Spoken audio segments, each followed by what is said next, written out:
भगवान राम की जन्मस्थली और कर्मस्थली है, और वही राम जिन्होंने मातृभूमि के गौरव में कहा है, जननी जन्मभूमिश्च स्वर्गादपि गरीयसी, यानी मातृभूमि स्वर्ग से भी श्रेष्ठ है।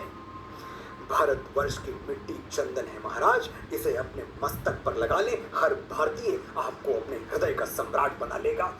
भारतवर्ष को बचा लीजिए, मगध स्वयं बच जाएगा। सत्ता की शक्ति शिक्षक के सत्य को कैसे स्वीकार करती?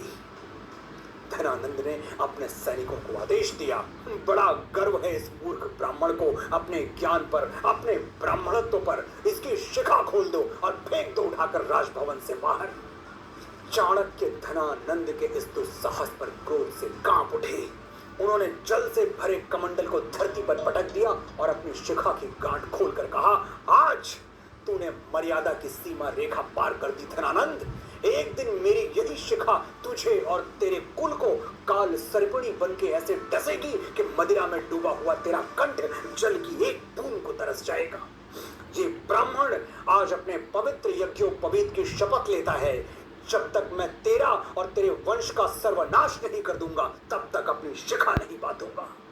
तूने भारत को पदाक्रांत कर रखा है, मैं तुझे पदाक्रांत करूंगा, और तू ही नहीं, जो भी इस गौरवशाली राष्ट्र के उत्कर्ष में बाधक बनेगा, मैं उसका सर्वनाश कर दूंगा। देख धनानंद, प्रलय का आगमन हो रहा है और इस बार स्वर्ग के देवता भी इसका मार्ग नहीं रोक पाएंगे। तू घोर मूर्ख है धनानंद, क्योंकि शास्त्र कहते हैं, मूर्खस्य पंच चिन्हानि गर्वो दुर्वचनम तथा क्रोधस्य दृढ़वादश्च परवाक्ये स्वनादरा। मूर्ख के 5 लक्षण होते हैं: घमंड, कड़वे शब्द, मिथ्या अहंकार, जड़ता और दूसरों का असम्मान।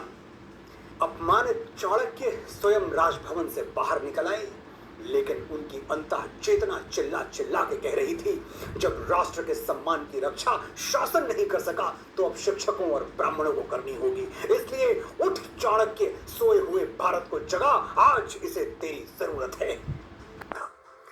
चाणक्य से ये देखा नहीं गया, वो ज्ञान सभा को छोड़कर जाने लगे। सत्ता के दंभ में चूर दुष्ट धनानंद ने कहा, क्यों ब्राह्मण, तू आज शास्त्रों की चर्चा नहीं करेगा? किसी राजपद अथवा धन के लिए धनानंद के आगे हाथ नहीं पसारेगा, मुझसे भिक्षा नहीं मांगेगा? चाणक्य ने बड़े ओज के साथ उत्तर दिया था, मेरा धन ज्ञान है धनानंद, और यदि मेरे ज्ञान में शक्ति रही तो मैं अपना पोषण कर सकने वाले सम्राटों का निर्माण स्वयं कर लूंगा। मुझे धन अथवा राजपद की कोई लालसा नहीं है। भरी सभा में अपने मंत्रियों के सामने एक ब्राह्मण आचार्य की यह फटकार सुनकर धनानंद तमतमा गया। क्रोध से आंखें लाल करके बोला, एक साधारण शिक्षक और इतना अहंकार! चाणक्य ने तर्जनी तानकर कहा, शिक्षक साधारण नहीं होता मूर्ख धनानंद, प्रलय और निर्माण दोनों उसकी गोद में खेलते हैं। तो जैसे तुच्छ राजाओं के राजमुकुट हम शिक्षकों के चरणों में पड़े रहते हैं, हम जब चाहेंगे जिसके सर पर चाहेंगे उठाकर रख देंगे। जब नाश मनुष्य पर छाता है, पहले विवेक मर जाता है। उस दिन एक राजा ने एक शिक्षक का अपमान किया, और परिणाम क्या हुआ? भारत का सबसे धनवान राजा धनानंद अपने लिए 4 सांसें भी नहीं खरीद पाया और अकाल मृत्यु को प्राप्त हुआ। नंद वंश का समूल सर्वनाश हो गया, किसी के शव पर रोने वाला कोई नहीं बचा। मगध के राज सिंहासन पर एक अनाथ युवक सुशोभित हुआ, और अपने पौरुष के बल पर उसने भारत की सीमाएं उत्तर में हिमालय से लेकर दक्षिण में गोदावरी पर्यंत और पूर्व में आसाम कामरूप से लेकर पश्चिम में वर्तमान ईरान और अफगानिस्तान तक खींच दी। चंद्रगुप्त की विजय वंशवाद पर पराक्रम और प्रतिभा की सबसे बड़ी विजय थी। आज भी ये धरा धनानंदों से खाली नहीं हुई है।